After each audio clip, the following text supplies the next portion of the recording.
Salut les amis. Bon, bah c'est le retour, hein. Le retour du Shabbat. Bon, on est samedi, donc c'est un vrai Shabbat, hein. Donc bon Shabbat.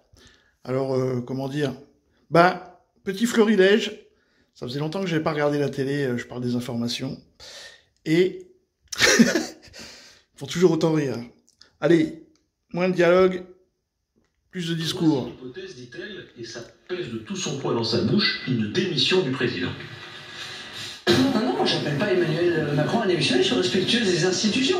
Je note juste que quand il y a un blocage politique, quand il y a une crise politique, il y a trois possibilités. Voilà. Il y a le remaniement, il y a la dissolution ou il y a la démission du président. Bon.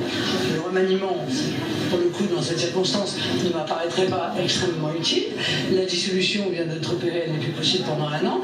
Il n'en restera donc au président que la démission pour sortir potentiellement d'une crise politique. C'est un constat, c'est pas une demande. Il fera exactement ce qu'il veut et ce que la Constitution lui donne liberté de faire. Voilà. Voilà, comme il dit. Et donc, Macron, là, il vient de... Je pense que c'est la fête de la musique. Et il vient de remettre son costume de saltabanque.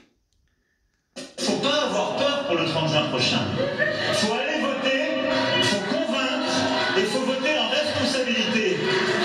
Parce que dans une démocratie, ce sont les citoyens qui choisissent. Je vous le dis en vérité, donc j'entends partout.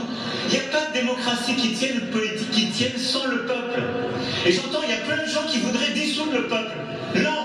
Il y a plein de gens qui voudraient gouverner malgré le peuple. Non. Moi, j'ai confiance dans le peuple français. Son intelligence, sa force.